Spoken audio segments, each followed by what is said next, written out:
Hello and welcome to On the Air with FDT-TV. Sorry for that earbuster of an intro to start off with, but new old intro thing was deleted by myself, so we haven't got that currently. We will have it back, or something maybe a little bit better next week. But I am Ian. I am joined by Mike. and we are here to discuss the weekend's Premier League games.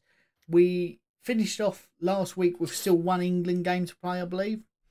Yep. So there is a little bit of news from that. There is still a prediction from that. And then obviously we've had an interesting week of Premier League football. We see the first game under the Newcastle owners, which in the second minute was going very, very well. After that, pretty much down. Not so good. Yeah, pretty much downhill. But yeah, it's a slow burn. I think it's a slow burn. But what is going on in the world of Arsenal, Mike? What is going on? Because it's not good, is it? It was almost a blip. It was almost a blip, yeah. Obviously, we played yesterday. That's why the podcast is slightly late. But to be fair, I think with the way that Crystal Palace have played under Patrick Vieira, I know he was my tip for the first sacking. Obviously, we've seen that already pass with the Watford manager going, but I don't think Vieira's done too bad a job at Crystal Palace. They'd come up with some stats yesterday to say that they've scored like 7 of their goals in the Premier League this year in the second half. That tally's now up to 9 because they got 2 yesterday. The first goal, it was a defensive error. Cheaply gave the ball away, and Benteke we have seen him be a beast, and slotted away beautifully. And then we had Edouard, who just come from Celtic. Yes, has been a bit on fire this season already. And it was one of these shots where it absolutely fucking spanked it, and it hit the underside of the crossbar and went in. Yep. A lot of people are saying that Ramsdale should have done better with that save, but I think it was either Ben White or Gabriel who was standing in front of him. And you couldn't. I don't think he could get the ball clearly until right at the last minute. So there's a little bit of me that thinks it was a little bit unfortunate. But it's 2 cheap goals to give away, that which we've seen bite us in the arse previously. Yep. Now, I'd say the difference between certainly the start of the season to where we are now, I think we would have kind of rested on our laurels and just given up. But yesterday we were battled right until the very last minute. Yep. And Alex Lacazette come on for, I think, the last 20 minutes or so. Absolutely bossed it for when he come on, and scored a very, very, very late equaliser in the 94th or 95th minute. Unfortunately, taking away 3 points from you. I think I expected that game to be a lot more competitive. Obviously, my score prediction last week we'll go over very shortly. But I expected us, with the amount of possession we had and the amount of chances that we had, certainly in the first half, that we could have done exactly what we did with Tottenham and kind of made the game dead and buried. But we there was some sloppy chances, I'd say greedy chances. But again, it's a fairly young, inexperienced team that are kind of finding their way a little bit. And I think we are going to see possibly another 8th or 9th, 10th finish again this season, but looking to improve next season. Fingers crossed. I think Crystal Palace this year as well are that team who seem to get the lucky bounce of the ball. Winning second balls is their bread and butter at the minute. They're the team that I think everyone is underestimating. I know I certainly did at the beginning of the season, because it's an aging squad. A lot of key players have left, but he's getting a tune out of them. I mean, I like Vieira, so I hope it does continue. There's a little part of me as well. I think we were a little bit unlucky with there was a tackle on Bukayo Saka that had that been an Arsenal player, namely Granit Xhaka, probably, or David Luiz, if he was still in the squad, that would have been a penalty. And Well, red card. funny you say that, because that brings us on to the title of this week's podcast, which is "Where's the VAR?" West Ham game had it as well. I was going to bring up that to you. Like, the referee deemed that he'd kicked the ball. He kicked everything but the ball. I think Saka's calf is currently on the moon. But where's VAR? Where's VAR? What's going on? Why is that not a foul? I don't. Yeah. I can't grasp it as to why it's not a foul. No, to be honest, it was one of those things when it happened full speed. I suppose you can put it down to like a misjudgment of the flight of the ball, yep, and all this sort of stuff. But when it slowed down, it just looks like horrendous. Fucking Larabim. That is it was a Sunday League challenge, wasn't it? It's a Sunday League challenge, and it's one of those. I don't think that his intent was to try and strike the ball and score some thunderbolt of a goal, but he just kicked a bloke instead. So yeah, nightmare. But that sort of segues nicely into Rondon's stamping on Souček's face. He's got like 15 stitches in his face. The ball was going forward. He was moving sideways. And he decided to step back by like 4 foot and just stamp on his face. Didn't even get looked into. And that's what wound me up, is the fact that the referee said no, VAR didn't even look at it. And I'm pretty sure the rules say if you endanger an opponent, it's a red card, regardless of its intent. So even if he didn't intend it, he's still, if literally 4 mil different, Souček's blind in one eye. Yeah. And if that's not endangering an opponent, I don't know what is. We still won the game, and Souček will carry on because he's just a freak in the nicest way possible. He carries on when he shouldn't. He's one of those players. If he was to break his neck on the pitch, he'd get up and go and head the ball in the back of the net. He's one of them players. You know what I mean? Like a flop, like. Yeah, he would. But he would just carry on. He's an absolute warrior. So yeah, he put out a status saying, "Don't worry, I'm all right. I've had a few stitches, and it's just a couple more scars to add to the collection." So like, he's taken it quite well. I do think that he's a very, very, very forgiving person. I don't think he'll hold it against Rondon, but I certainly wouldn't have blamed someone for coming on and 2-footing Rondon. Do you know what I mean? Yeah, but we won. I did see the pictures, and it did look quite horrific. But I think the caption underneath it was Souček proving once again he's the hardest man in the Premier League. Yeah. I think, in fact, he wanted to carry on, and they substituted him because he needed stitches in his face. But he would have just got up and carried on running about. Yeah, it's just he's on another. He's not scored as many goals this season, but Declan Rice has been going forward a lot more. So it swings and roundabouts, but he's still an absolute warrior for us. But yeah, can't fault the performance on if we played any other team or on a different day. I think that would have been 4 or 5. It was one of those Ben Rama 4-nows were pinging passes to each other, little flicky passes, and they would just say Everton were getting a nick on them, getting a touch on them, and they just wasn't falling where they needed to go. And you think on another day they would have been running absolute riot. But a 1-0 win against Everton away from home, I'll take that. Especially being as Everton were on for their best start in the Premier League ever. So can't moan at that. Not at all. Not at all. So that puts you 5 points behind leaders Chelsea. It does. We are just behind Manchester United on goal difference. Which is quite interesting because Manchester United lost again. Ole Gunnar Solskjaer looking sort of like a rabbit in the headlights. Their next fixture, which is coming up, is the same fixture in which we saw Jose Mourinho get sacked. Under similar circumstance. If they don't get rid of him, I will be shocked. I think the only way he keeps his job this weekend is with a big win. Yeah, I think even if they nick to 1-0, I think he's gone. I don't think they will, but we'll get on to that in the predictions.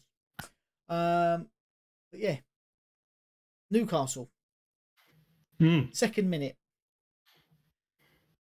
Callum Wilson pops up with a goal. What a start. Owners thinking it easy life here.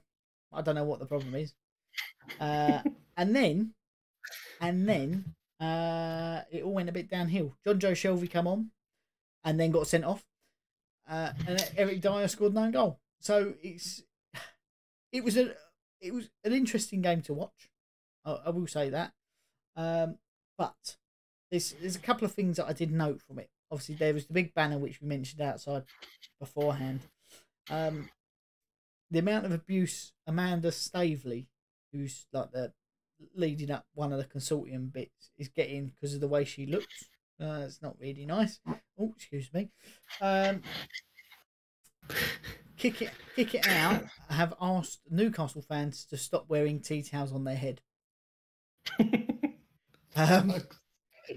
And the Newcastle fans who are doing it. I don't think they're doing it in a case of trying to take a piss. I think they're doing it as a sort of a sign of respect. We're going to try and wear your cultural dress as a thank you for getting rid of us. Or thank you for getting rid of Mike Ashley. But there has been a vote in the Premier League. And it's all stemmed because of Newcastle. They've come out and said, look, in January we've got a budget of 50 million quid, which I don't think is too terrible. Financial Fair Play says they can spend 200. They've said you've got a budget of 50 million, that's it. Which, in terms of running a football club, I think is very sensible. But they're currently named Newcastle United. They're sponsored by Sports Direct in the Sports Direct Stadium. Manchester City. Do you know their sponsor? Etihad? Yep, that's owned by the bloke who owns Manchester City. There's a lot of different clubs who are sponsored by things that are affiliated with their owners.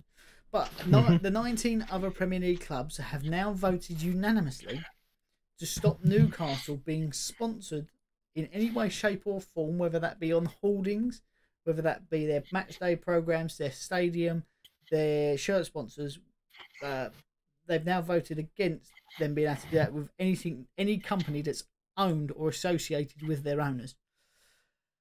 Now, I can understand why, because Manchester City did it a little while ago and people weren't too happy that they just keep sponsoring, bring new company, new sponsor, and oh, look, all our financial fair play is fine because our new sponsor's worth £800 million. Oh, it's owned by us, but hey ho. But I think there is a problem with it, Mike. And that problem is the guy who owns Newcastle is worth 370 billion quid. So if I was him, short of a few, Bob. If I was him, I would go and buy every company that sponsors every other team in the Premier League and then pull the plug. And then every time they get a new sponsor, I'm going to buy that company and you're not being sponsored by us. That's what I would do. That's just me because I'm selfish. I'm not selfish, but do you know what I mean? I think it's a little bit hypocritical. I think if you delve deep enough into lots of sponsors, lots of owners have got fingers in pies. I just think they're too worried that they're going to try and buy the league, which they may well do. I think there's too many clubs now. Like when Chelsea come in and started spending loads of money, there was Arsenal was a big power, United was a big power, Liverpool were sleeping sort of giant, weren't they? But now you think in the terms of football, there are too many well-run clubs that are very competitive for someone just to be how to come in and throw money at the problem. I think we're past that. So interesting. I imagine that will probably go to the court of arbitration or whatever it is for sport and be overturned. Again, but from the money-hungry people that is the Premier League, I just think it's a bit hypocritical. Yeah, I did see, what was it?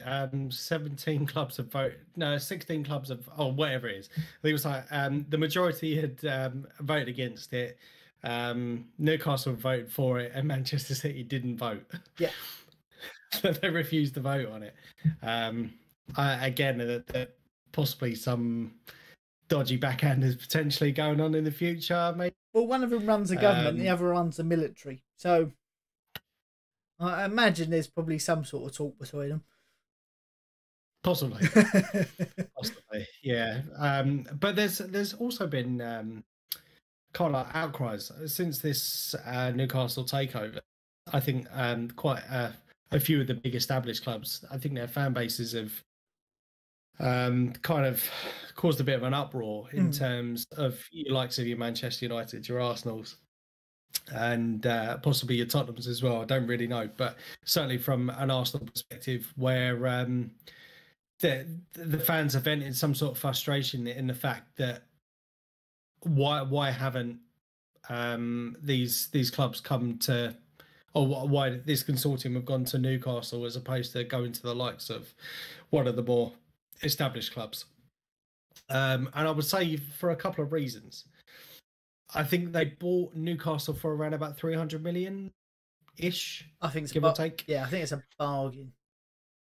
Yeah, agreed. And we had, what was it, 2.5 billion for Arsenal for that Daniel Ek to take us over, which Stan Kroenke said no. Yeah. So that I would say is a response to Arsenal fans, is that you need to get a bit more realistic. It's going to take a substantial amount of money, I think, for the Kroenkes to effectively give up a cash cow, because regardless of what happens, I would say that the majority of Arsenal fans would go regardless of who the owner is, win, lose or draw, through thick and thin. They would still keep their season tickets because they know they're gold dust. As soon as you start getting people protesting and saying, no, fuck it, I'm not going to have my season ticket, they don't give a shit because there's so many people on the waiting list for it. Yeah, it's just going to be an instant turnover. So yeah, that does frustrate me in terms of people need to get a reality check. Yes. Again, I've seen this analogy so many times, especially during the transfer windows. Like it's not FIFA Ultimate Team. Open a pack of cards and there you see Steven Gerrard as your manager and go, oh yeah, I fancy him as the manager. And likewise, when trying to fork out for players, there's a whole load of criteria and stuff for these people coming in or whatever. So people just need to get a bit of a reality check. Rant over. Yeah, no, I think you're 100% right. When you look at even West Ham, that PAI capital, they offered 600 million quid for a club that needs a revamp of its training ground, doesn't own its stadium, and has an aging squad which needs a substantial investment.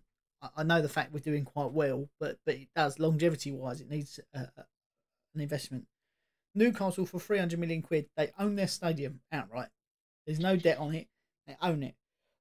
Their training ground stuff, from what I understand, is reasonable. It's not the best. It's not the worst. And it's got one of, you'd have to say, the most loyal fan bases in the country. When Newcastle have been relegated a few times, the stadium still sells out every week. Newcastle is one of the footballing towns in England. It is historically. And okay, people go, they're not a big club because they haven't got international appeal.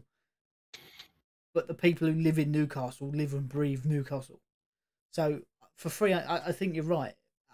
That's why they didn't go for one of the big clubs. You think if you was, say, as you said, a couple of billion quid, how much is Manchester United going to go for? I think they sold, what, 2% of their shares the other day and said none of that money's going in the club. And that was for like 800 million quid.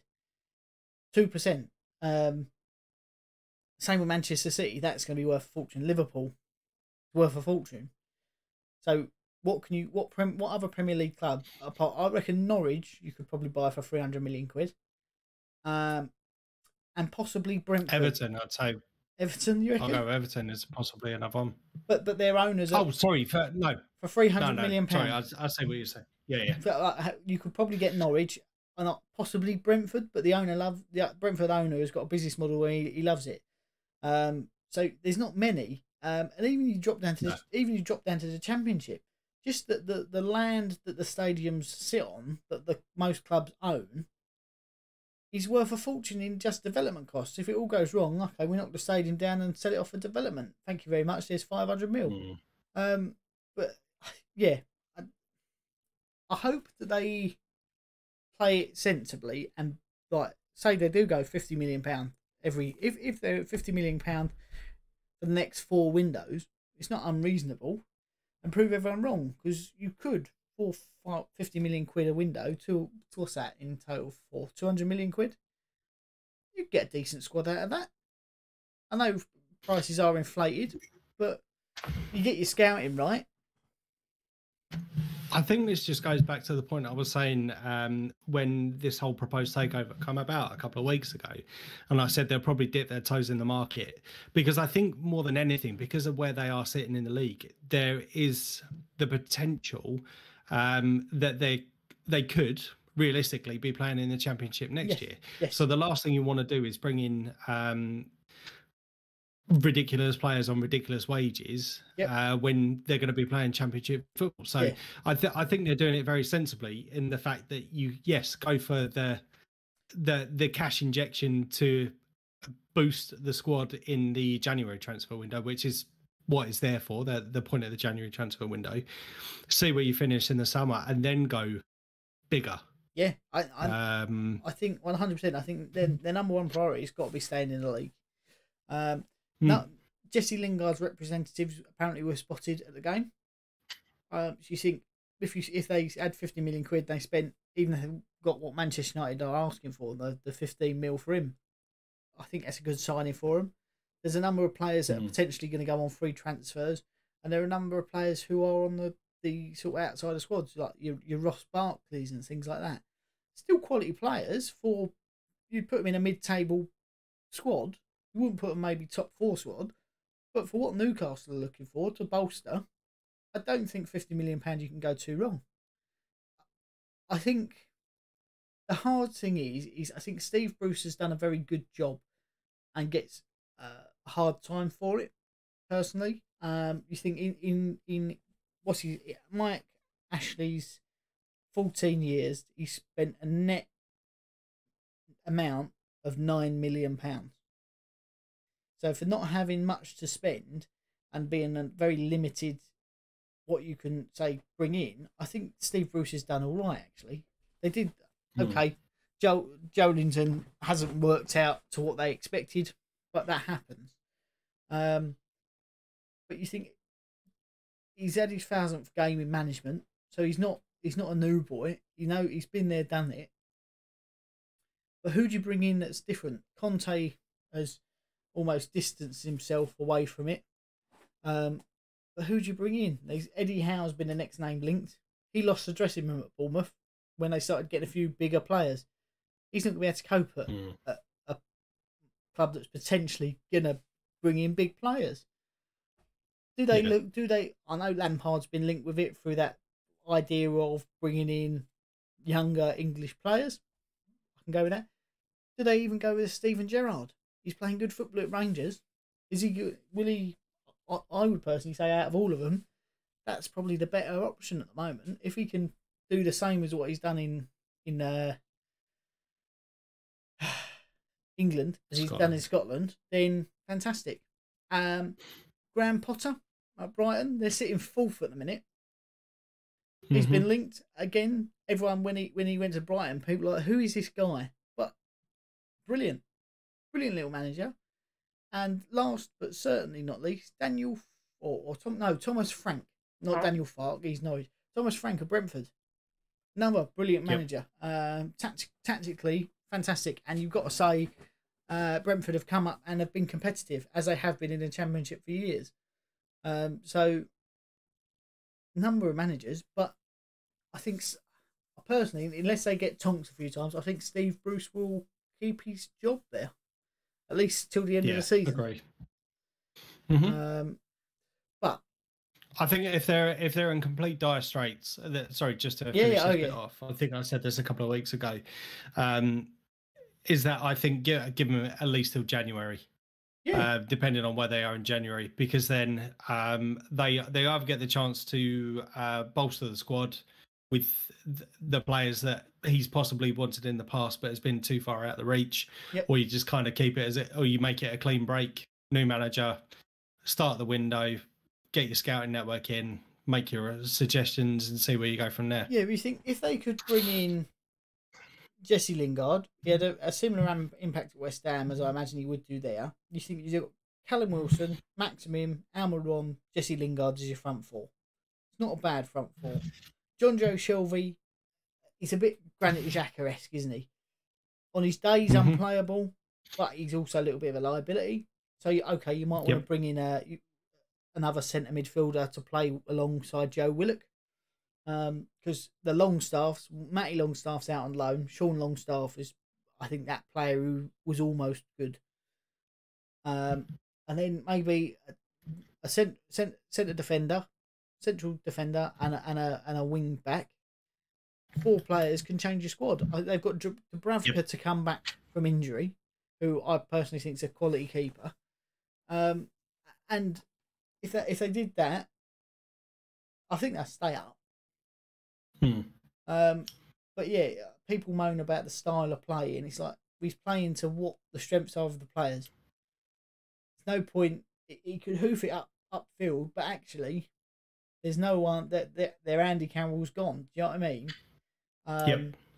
So he's trying to play up the wings and get quick balls in. Unfortunately, the players you've got maybe haven't got the work ethic that he would need. But he's not done a bad job. He's not been relegated, has he, old Steve Bruce? No. He's done well within his limitations. I don't think he's going to win you the Premier League. I will preference that. I don't think he'll win the Premier League. But I think to challenge for the Europa League, something like that, is a realistic level for him. But that being said, predictions. We did make some predictions last week, so we'll recap on that quickly because we started off with the England game, which here's a segue for you. You know, we had a big discussion, didn't we, about the terrible scenes in Hungary when we played Hungary with the racism, things like that, and they said they're going to investigate it. UEFA, no sanctions, no nothing. For the scenes we saw at Wembley for the Europa League final, no, not the Europa League final, sorry, the European final, England have to play 1 game behind closed doors and have 1 suspended for 2 years. So if there's any more incidents or complaints, then they have to play another game behind closed doors. Where's the equality in that? I told you it was going to kick off. Yeah. I'm not condoning the actions and saying that's better than being racist. But no. But surely they're of equal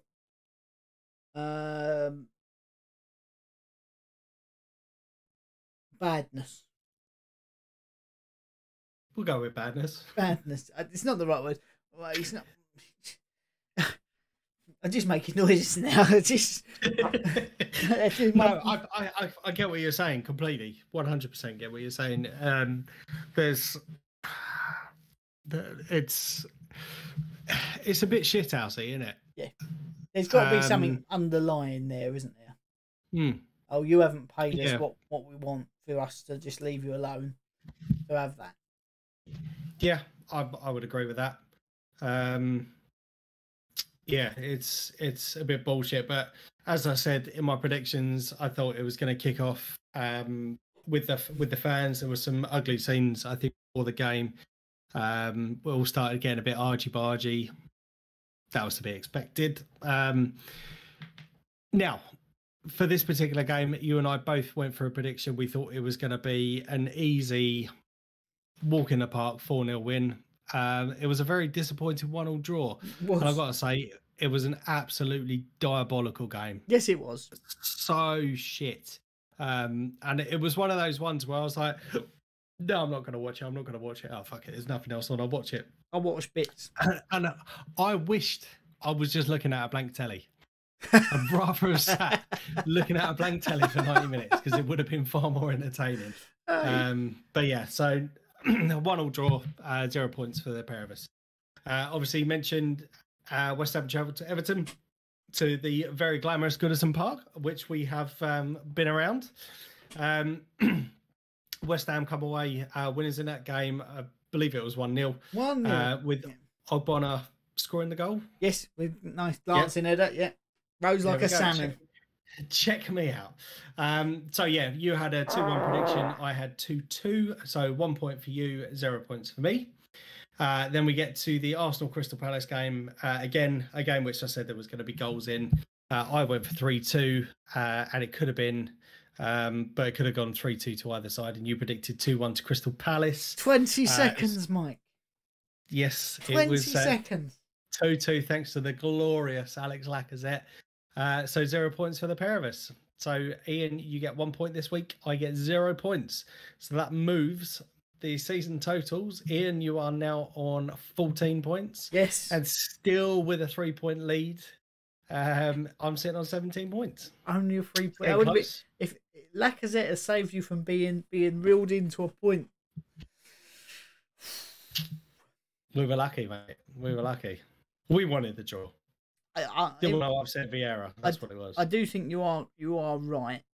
There was a desire in that Arsenal team this weekend that we have yet to see before this season. So good on you. Mm-hmm. Good on you. So we come to this week's fixtures. This week's predictions. Arsenal take on Aston Villa. Yep. West Ham take on Tottenham. We are thrown in a third game just for shits and gigs. That, and because it's a fucking massive game, Manchester United versus Liverpool. So as my game is on the Friday, I start. Aston Villa travel to the Emirates. Aston Villa doing not too bad this season. They could be a bit of an upset. They're currently sitting behind us just by 1 point. Yep. Martinez, again, there's parts of me that does slightly regret selling him, but I suppose in that aspect, we wouldn't have bought the likes of Alex Runarsson, who was diabolical. So with the investment of Aaron Ramsdale, and I've got to be honest, I know he did concede 2 goals yesterday. The first one wasn't his fault. The second one, questionable, but I'm still not going to put the blame on him. I think he's been outstanding since he's been thrown into the limelight for us. So I would give a bit of squad rotation in this particular game. I think we are going to see Saka out, depending on how bad his leg is after taking the absolute hoof into the moon, as you put it. Yep. But I think Lacazette, he did a job for us when he come on, and that hasn't really featured much in the league this year. So I'm going to put him in the starting lineup. I'll put Aubameyang out on the left, covering Bukayo Saka, and Emile Smith-Rowe up top. It's going to be a tough one. I do want to be positive.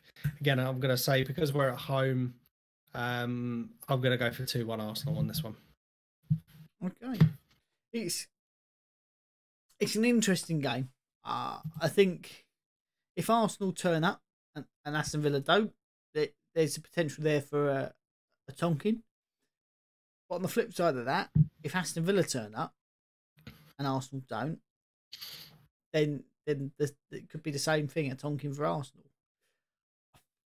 I've sat on the fence a little bit here. I think there'll be goals in it. I've gone 2-2. I don't quite think either of you will have enough to pit past the post. Fair enough. So that brings us on to West Ham versus Tottenham. Big derby game. Well, I would argue I don't think it is a big derby game because we are fucking massive and Tottenham are shit. So, do you know what I mean? No, it is a big game, without doubt. Obviously, we see Lanzini with an absolute screamer last year. But Tottenham, they're not playing the best of football, are they? I know they beat Newcastle, but it was unconvincing. I think that's the... Oh, no, they didn't. I was going to say they've only ever won by 1 goal. And they beat that, but they didn't. West Ham, on the other hand, I think we're doing well. Soufal may be back. Souček might be back. But I fancy us in this game. As I said, I think any other team and on any other given day, Ben Rama and Fornals would have torn them apart with that little passing. I think we're going to do Tottenham here 3-1. I don't think we're going to go without conceding, but I do think we're going to run out 3-1 winnings. See, I'm of the same opinion. There's going to be goals, and we did see Harry Kane get off the mark at the weekend. So I do think that's going to be a bit of a springboard for him in terms of getting goals. Yep. But just their overall play for the majority of the season. Sorry, I rephrase that. They had an excellent start to the season. Harry Kane exclusive from that. Went through a bit of a blip throughout September, but have been okay.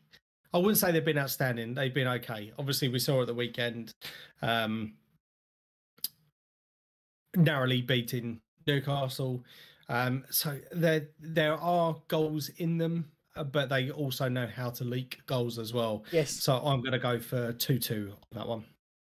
Okay. In fact, it's one of those games. I feel really confident, but as we've seen over and over again, form goes out the window. So yeah, it could go anyway. I would take a point if you offered me this point just to be safe. But I do want to fancy us.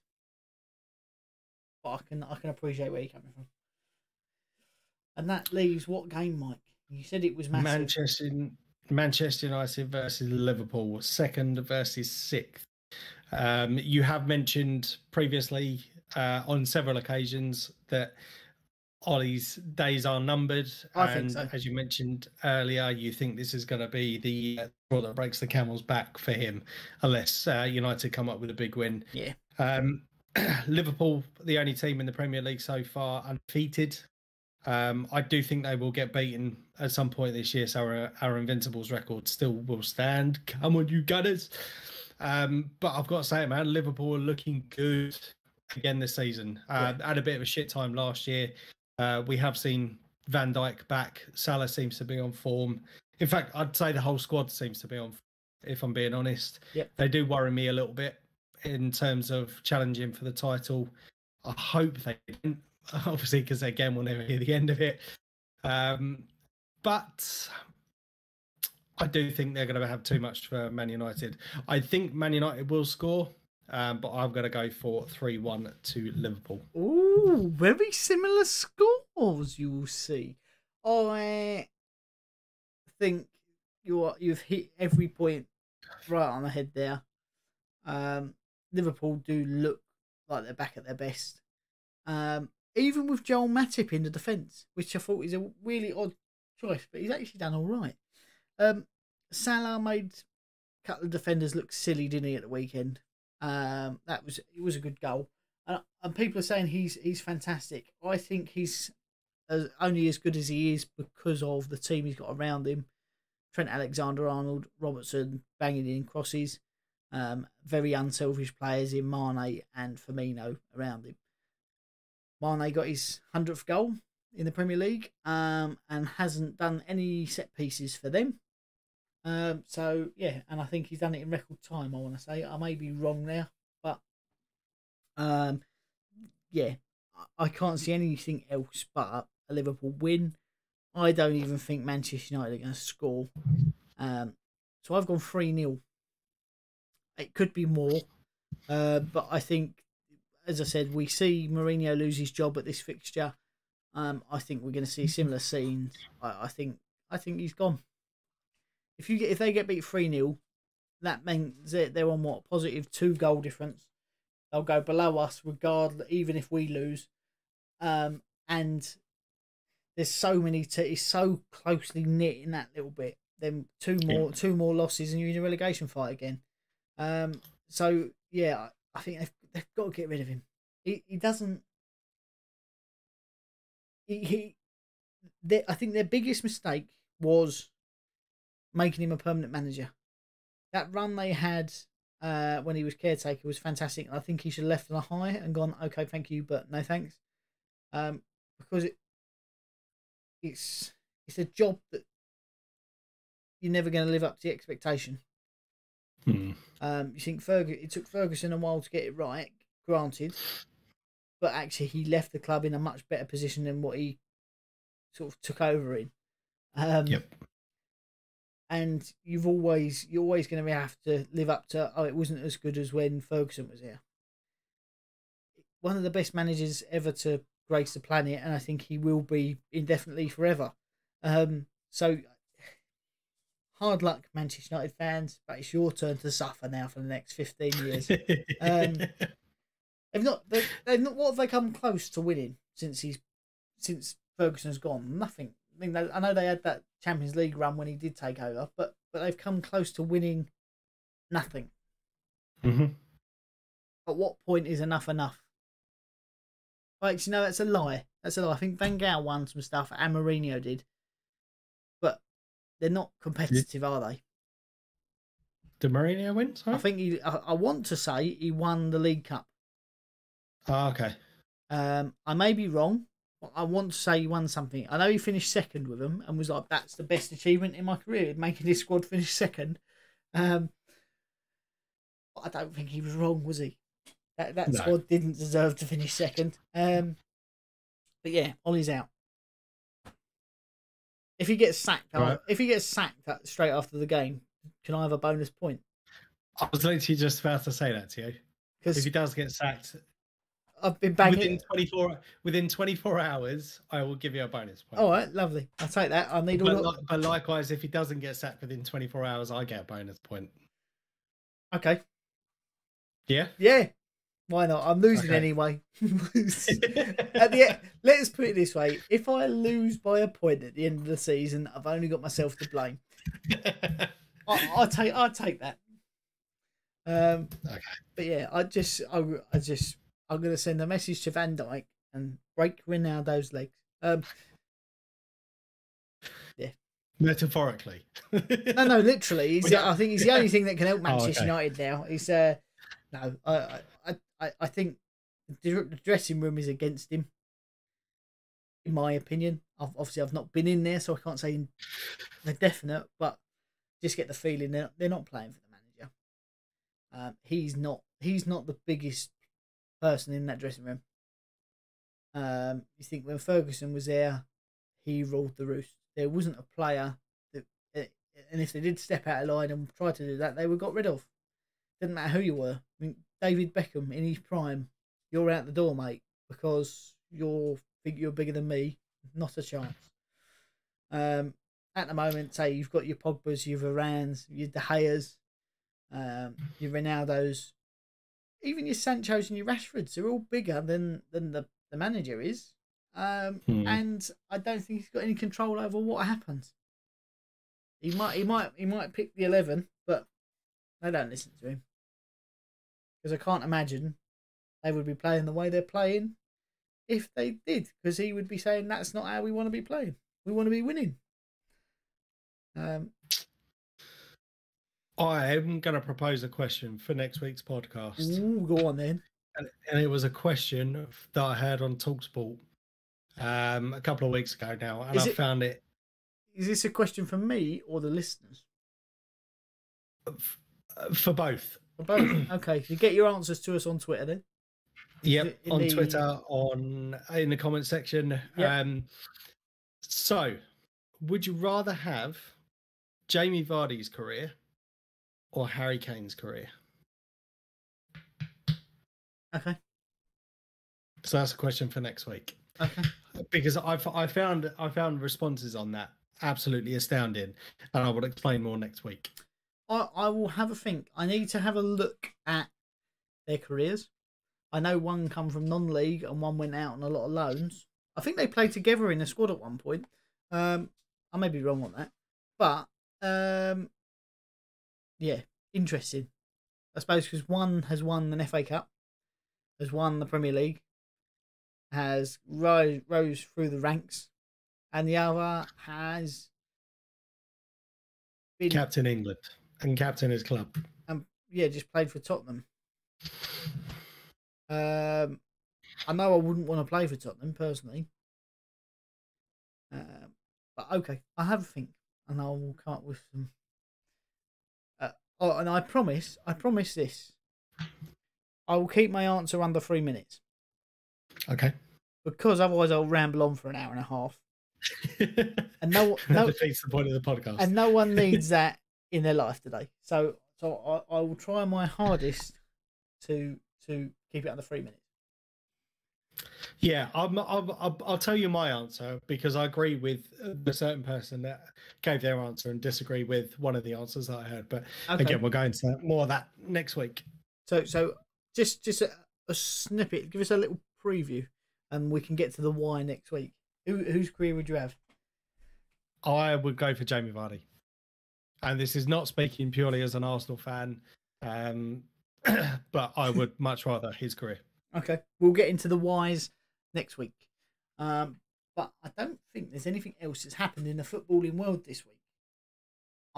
Nope. I mean, there is. Stan Collymore gave a little team talk and a little thing on the Southend sidelines, and they won 4-1. I did say that. So, yeah, interesting. But other than that, we have been on the air. I have been Ian. I've been Mike. We are FDT-TV. Make sure you go and subscribe, and we will see you next week.